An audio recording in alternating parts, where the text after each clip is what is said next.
Graça e paz. Nós vamos falar agora um pouquinho sobre a postura do adorador.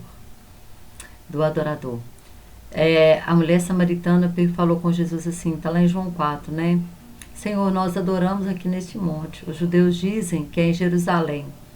E Jesus vira para ela e fala assim, é chegada a hora, e que nem em Jerusalém, nem nesse monte vós adorai o Pai, mas o Pai será adorado em espírito e em verdade. E essa hora chegou. A hora do Senhor ser adorado, né? Em espírito e em verdade. Então, qual que é a postura do verdadeiro adorador? O que é a verdadeira adoração? Então, adoração não é cantar, não é aquele momento em que você vai na igreja e apenas canta o Senhor. Adoração é um estilo de vida. Adorador é aquele que está sempre aos pés do Senhor, não importa a situação ou a circunstância. E eu vou te mostrar um exemplo de uma adoradora aqui dentro da Bíblia. A palavra do Senhor aqui em Lucas 10, 38 fala assim: E aconteceu que, indo eles de caminho, entrou Jesus numa aldeia. E certa mulher, por nome Marta, o recebeu em sua casa. E tinha esta uma irmã chamada Maria, a qual, assentando-se também aos pés de Jesus, ouvia suas palavras. Marta, porém, andava distraída em muito serviço, e aproximando-se, disse: Senhor, não se te dá que minha irmã me deixe servir só? Dize-lhe que me ajude. E respondendo, Jesus disse-lhe: Marta, Marta, estás ansiosa e afadigada com muitas coisas, mas uma só é necessária. E Maria escolheu a boa parte, a qual não lhe será tirada. Eu sei que nós temos muitos afazeres, né? Mas o principal é estar aos pés do Senhor. O principal, né, é ouvir a direção de Deus. Aqui Marta, ela convidou Jesus para casa. Ela convidou, mas ela não deu atenção. Ela não deu. Adianta você convida uma visita para ir na sua casa e você fica ali andando de um lado para o outro, ou você fica vendo televisão, ou você fica mexendo no celular. Aquela pessoa fica ali, né, no canto, fica ali deslocada. Mas aí Jesus estava lá com seus discípulos. E Maria veio que assentou-se aos pés de Jesus e ficou ouvindo, se alimentando daquilo que o Senhor estava ensinando. Marta, né, ela tinha uma postura. Aí nós vamos ver aqui as posturas. A postura de Maria era uma postura de adoradora, mas a postura de Marta é a postura de serva, que ela acha que ela tem que servir, que ela tem que estar sempre fazendo, né? Tem muitas pessoas que são assim, como aquele irmão, né, do filho pródigo. Quando o filho pródigo volta, né, ele vira para o pai e ele fica indignado porque o pai está fazendo uma festa. Ele fala: olha, esse teu filho gastou o dinheiro com meretriz, gastou o teu dinheiro, jogou fora, e você ainda faz uma festa. Eu estou aqui todos os dias trabalhando, você nunca me deu um cabrito para me divertir com meus amigos. E o pai diz: filho, tudo que eu tenho é seu. Você não pegou porque você não quis, porque você não entendeu o seu lugar de filho. Você se colocou no lugar de servo. Sabe, meu irmão, às vezes você está se colocando no lugar de servo e não está sendo filho, não está sentando à mesa com o pai, não está sentando aos pés dele, não está ouvindo a direção dele, não está buscando ele de todo o teu coração, porque você assumiu uma postura de servo. Só que o próprio Jesus fala lá em João 15, já não vos chamarei servo, mas amigo, porque o servo não sabe o que o seu Senhor faz, mas o amigo sabe, porque o amigo tem intimidade, o amigo você conta os seus segredos. É isso que Jesus quer uma intimidade conosco, uma intimidade que vai além de serviço. Às vezes a pessoa tem tanto cargo dentro de igreja, ele faz tanta coisa para o Senhor que ele não tem tempo para o Senhor, né? Faz em nome de Deus. Não porque eu tenho que fazer. Eu quero só te falar uma coisa muito séria. Deus não precisa de servo. Deus veio aqui na terra para ter filhos. Deus veio para ter uma família. O Senhor, ele quer filhos. Sabe por quê? Porque o Senhor, servos, o Senhor tem miríades de anjos que ele pode mandar para fazer o que ele quiser, na hora que ele quiser. Então, o que o Senhor quer é o teu coração.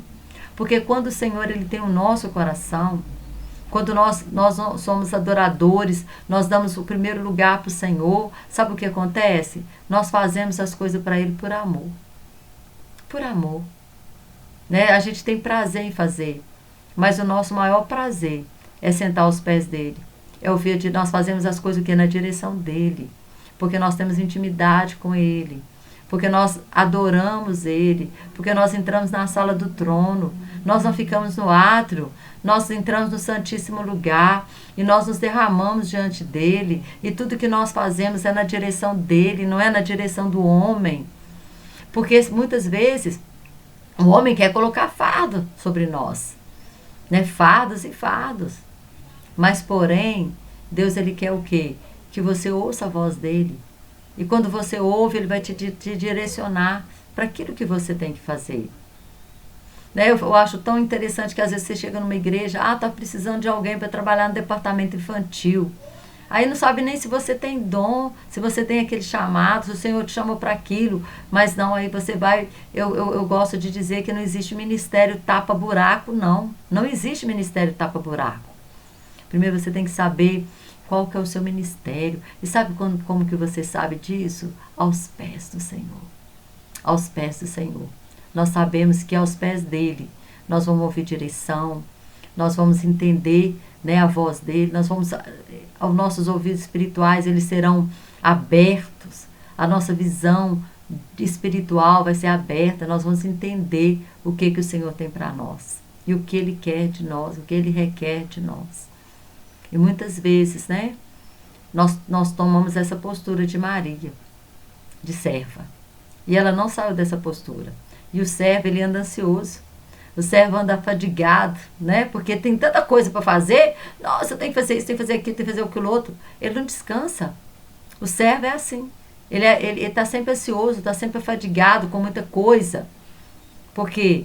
E o Senhor falou assim, olha, uma só é necessária. Ele falou, olha, você está fadigada com muita coisa, mas uma só é necessária. E Maria escolheu ela, né? E Maria escolheu a boa parte, que é ouvir a direção de Deus, estar aos pés do Senhor. Às vezes você está lá na sua igreja, tem 10 cargos, porque o pastor pediu, porque alguém colocou, e você acha que você está uma Coca-Cola. E às vezes você está simplesmente no lugar de servo, e Deus está dizendo, fulano é tão afadigado, ele não tem tempo para sentar. Marta não sentou lá para ouvir, não. Marta não tinha tempo para ouvir o Senhor. Não tinha tempo, estava correndo de um lado para o outro. Irmãos, mesmo nessa vida corrida que nós vivemos hoje, nós temos que ter tempo, que seja, né, um tempo de qualidade, para ouvir o Senhor, para estar aos pés dele, para saber se aquilo que aquela direção veio dele para a gente fazer ou não.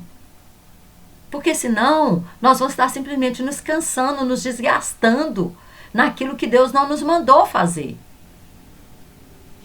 Agora, se nós tomarmos a postura de adorador, pode ter certeza que o Senhor vai se agradar de nós. E aí, quando elas tinham um irmão, né, chamado Lázaro, e o irmão dela, né, ele morreu. E interessante que aqui nessa passagem, nessa primeira passagem que fala sobre Marta e Maria, não aparece o Lázaro, né, só fala das duas. Mas aqui em João 11, nós vemos, né, que ela tinha um irmão chamado Lázaro e que esse irmão estava doente. E ela mandou avisar Jesus. Eu quero ler o versículo 3, né, João 11. Vamos ler aqui do 1 ao 3. Fala assim, estava, porém, enfermo um certo Lázaro. Aqui fala até um certo, né? Um certo Lázaro de Betânia, aldeia de Maria e de sua irmã Marta. E Maria era aquela que tinha ungido o Senhor com unguento, e lhe tinha enxugado os pés com os seus cabelos, cujo irmão Lázaro estava enfermo. Mandaram-lhe, pois, suas irmãs dizer, Senhor, eis que está enfermo aquele que tu amas. Então Jesus, ele estava, né, em outro lugar, ele não estava na Judéia. Betânia é uma aldeia próxima a Jerusalém, bem pertinho. O que a divisa de Betânia, da aldeia de Betânia com Jerusalém, é só o Monte das Oliveiras. Atravessou o Monte das Oliveiras, você está em Jerusalém. Então Jesus não estava na Judéia, porque aqui já está perto da morte de Jesus e os fariseus já estavam armando para matar Jesus. E o que acontece? Jesus esperou. Jesus esperou 1 dia, 2 dias, 3 dias. Jesus chegou no 4º dia lá. E parecia, né, que era um pouco caso. Parecia que Jesus estava fazendo um pouco caso. Mas não era isso, não. É porque naquela época, eles acreditavam que até o 3º dia, qualquer um profeta, um homem de Deus, ele poderia ressuscitar uma pessoa, porque a alma da pessoa ainda estava perto do corpo. Mas uma pessoa de 4 dias de morto, só Deus poderia ressuscitar. Então esse era um milagre messiânico, que só o Messias poderia fazer, porque era 4 dias. Então, na crença deles, a alma já não estava ali mais. Então não tinha como ele ressuscitar. Só que Jesus deixou chegar ao 4º dia para mostrar que ele era Deus. Que ele era Deus. E isso aqui já estava na semana, né, em que Jesus ele seria crucificado. E aí o que acontece? Jesus ressuscita Lázaro, né?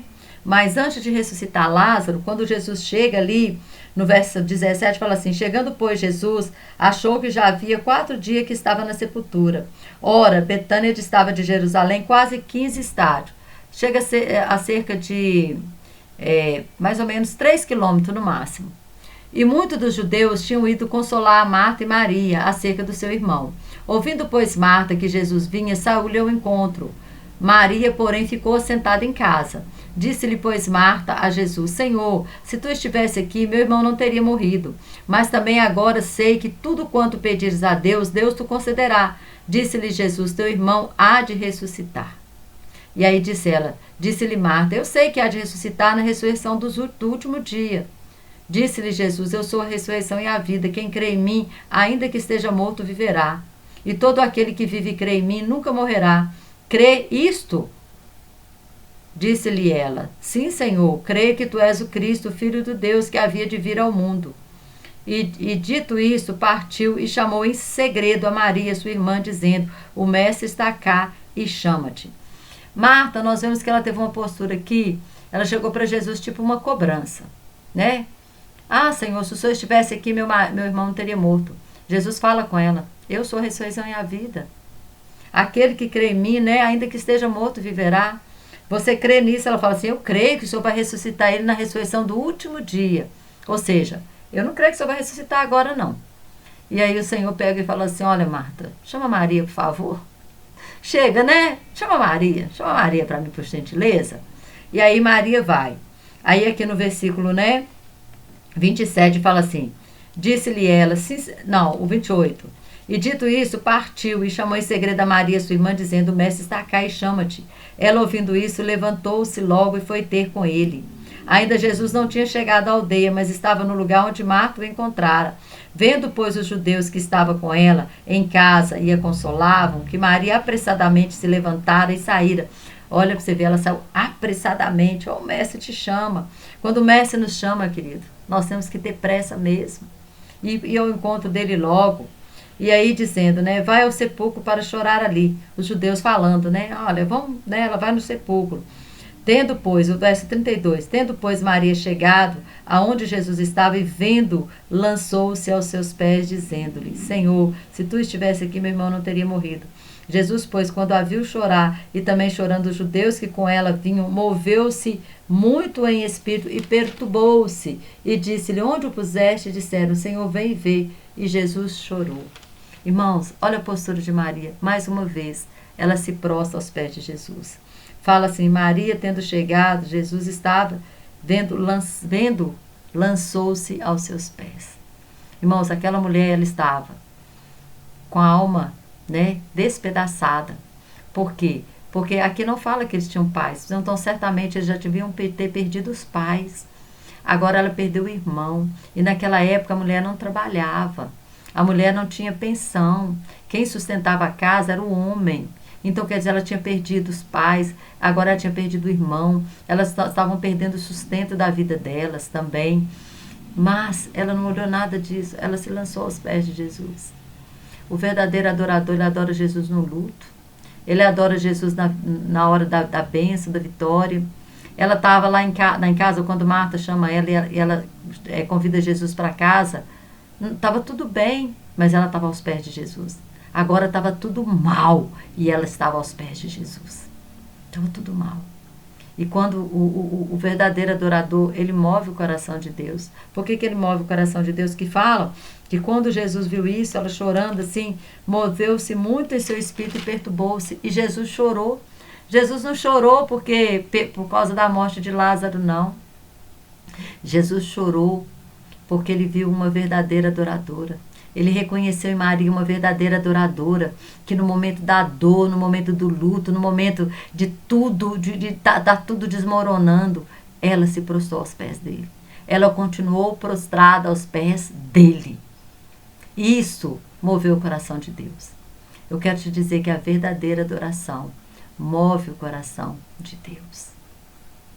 E aí, Jesus vai lá e ressuscita Lázaro, né? A gente sabe disso. Mas aí, em João 12, fala assim: foi Jesus 6 dias antes da Páscoa a Betânia, onde estava Lázaro, o que falecera e a quem Jesus ressuscitara dentre os mortos. Agora, olha para você ver, aquele Lázaro que nem aparecia, né? Nem era citado, né? Falava a casa da Marta e da Maria.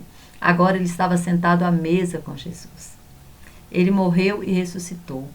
Mas quando ele ressuscita diferente. Ele ressuscita agora com uma postura diferente. Uma postura de homem da casa. E onde ele estava? Assentado. Fala assim: foi, pois, Jesus 6 dias antes da Páscoa a Betânia, onde estava Lázaro, o que falecera e a quem ressuscitaram dentre os mortos. Fizeram, pois, ali uma ceia. E Marta, o que ela fazia? Servia. Ela não mudou de postura. Ela continua servindo. E Marta servia. O escritor, né, aqui de João, né, o João, né, ele escreve e ele coloca: Marta servia e Lázaro era um dos que estava à mesa com Jesus. Marta, né, novamente servindo. Mas olha a postura de Maria. Então Maria, tomando um aratiel de unguento de nardo puro, de muito preço, muito caro, ungiu os pés de Jesus e enxugou-lhe os pés com seus cabelos, e encheu-se a casa do cheiro do unguento. Maria novamente continuou aos pés de Jesus. E agora, nós vemos aqui, o verdadeiro adorador, ele é grato. Ela estava aqui em atitude de adoração e gratidão, porque Jesus havia ressuscitado seu irmão. Ela pegou aquilo que ela tinha de mais precioso, que fala que esse nardo puro aqui era muito caro. Tanto que Judas, né, fala: por que não vendeu e deu aos pobres? Mas na verdade é porque a Bíblia fala a intenção dele, né, que ele tinha a bolsa e ele roubava. Mas Jesus fala assim: olha o que Jesus responde. Deixa eu só achar aqui. Ora, né, aí ele fala, né, por que, é Judas falando, no verso 5, por que não se vendeu este unguento por 300 dinheiros e não deu aos pobres? Ora, ele disse isso, não pelo cuidado que tivesse dos pobres, mas porque era ladrão e tinha bolsa, e tirava o que ali se lançava. Disse-lhe, pois, Jesus: deixai-a, para o dia da minha sepultura guardou isso, porque os pobres sempre os tendes convosco, mas a mim nem sempre me tendes. E muita gente dos judeus soube que ele estava ali. E aí, irmãos, o que acontece? Jesus fala assim: olha, deixa ela. Ela está o quê? Me ungindo para a minha sepultura. Porque faltavam, né, poucos dias para Jesus ser crucificado. E Maria, ela continuava aos pés de Jesus. Então, o verdadeiro adorador é aquele que adora o Senhor na alegria, na tristeza, no luto, na fartura, na abundância, sabe? É aquele que está aos pés do Senhor o tempo inteiro. Agora o servo não, o servo acha que é o serviço dele. Quero te dizer que Deus não quer o teu serviço, Deus quer o teu coração. Porque o dia que Ele tiver o teu coração, Ele tem tudo de você. O que Ele te direcionar a fazer, você vai fazer. Amém? Que nós possamos aprender com Maria, a sermos verdadeiros adoradores. Tá tudo bem, eu estou nos pés de Jesus. Tá tudo mal, eu continuo nos pés de Jesus. Porque lá é o nosso lugar. É o lugar do adorador, que adora o Senhor em espírito e em verdade. Amém? Que o Senhor continue te abençoando e até o próximo vídeo. Em nome